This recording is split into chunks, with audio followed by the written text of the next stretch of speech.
जैसा कि last episode में हमने देखा कि टैंग शैंग ट्राइडेंट को बाहर निकालने की कोशिश कर रहा था और वो लास्ट में इसमें कामयाब भी हो गया था कि तभी उसके ऊपर कई सारे लावा मॉन्स्टर्स आकर अटैक कर देते हैं और उसे कैद कर लेते हैं। जीवू ये देखकर काफी डर जाती है। वहीं दूसरी तरफ हम क्वेन रेंजियो को देखते हैं जिसने अभी अभी 7 टेस्ट को पार करके होली स्वॉर्ड प्राप्त की है। वो इस होली स्वॉर्ड को उठाती है और इसे अच्छे से देखती है। आसपास एंजल गॉड का डोमेन फैल जाता है और बहुत बड़ा ऑरा वहाँ से बाहर निकलता है क्योंकि इतने सालों बाद किसी ने इस होली स्वॉर्ड को इस जगह से बाहर निकाला था। अब उसके लिए अनाउंसमेंट की जाती है और उसे बताया जाता है कि उसने एंजल लेवल 7 टेस्ट पास कर लिया है और अब होली स्वॉर्ड ऑफ एंजल के नाम से जानी जाएगी और उसे अब एक गॉड गिवन सोल रिंग भी दी जाती है। क्वेन रेंजियो गॉड गिवन सोल रिंग को एब्जॉर्ब कर लेती है और उसको एब्जॉर्ब करने के बाद उसकी सोल पावर बढ़ जाती है और फाइनली क्वेन रेंजियो लेवल 92 पर पहुँच गई है।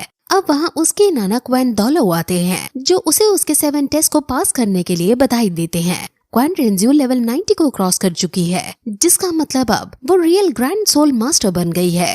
क्वेन रेंजियो अब उन्हें और भी कहती है कि वो अब अपने आगे के टेस्ट भी इसी तरह जरूर पास करेगी।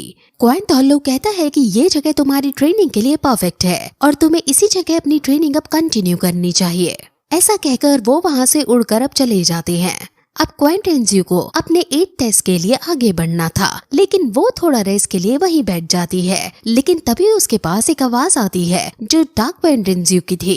डार्क क्वेन रेंजियो उसे कहती है कि तुमने अभी तक अपने आप को अच्छे से नहीं समझा है। तुम्हारे दिल के अंदर अब भी एक बहुत गहरी इच्छा दफन है जिसे तुम पूरा करना चाहती हो।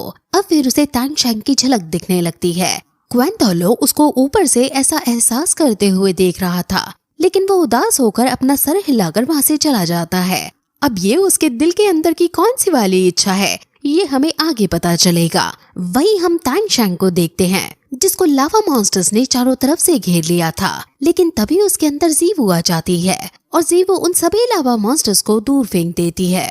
टैंग शैंग जीवू से अपनी सोल पावर को खर्च ना करने को कहता है लेकिन जीवू उसे समझाती है और कहती है कि हमारी सोल काफी लंबे टाइम से एक दूसरे के साथ मर्ज है और अब मैं तुम्हें यहाँ ऐसे अकेले नहीं छोड़ सकता हूँ। टैंग शैंग भी अपने हैमर का यूज करके मॉन्स्टर्स को दूर हटाता है और जीवू से कहता है कि तुम मुझे थोड़ा और समय दो, मैं उन्हें खुद संभाल सकता हूँ और मैं यहाँ से बाहर निकलने का कोई और रास्ता ढूंढ ही लूंगा, तुम बस मुझ पर भरोसा रखो। ये सब सुनकर जीवू वहाँ से चली जाती है जिसके बाद टैंग शैंग फिर से अब ट्राइडेंट को बाहर निकालने लगता है और अब जैसे जैसे वो ट्राइडेंट को निकालता है वहाँ ग्रेविटी का प्रेशर और ऑरा इतना ज्यादा बढ़ जाता है कि निंग रोंग रोंग उसको और ज्यादा बूस्ट नहीं कर पाती और टैंग शैंग के पैर जमीन में धंसने लगते हैं।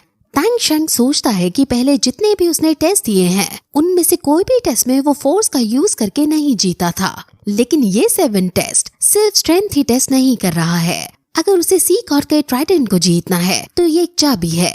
सी गॉड का ट्राइडेंट सी गॉड तब यूज करते हैं जब उन्हें सी के ऊपर राज करना हो यानी उस पर रूल करना हो, यानी ये वेपन सी गॉड की मर्जी के अनुसार काम करता है। मुझे इस वेपन को जीतने के लिए सी गॉड की मर्जी यानी सी गॉड के विल को समझना होगा।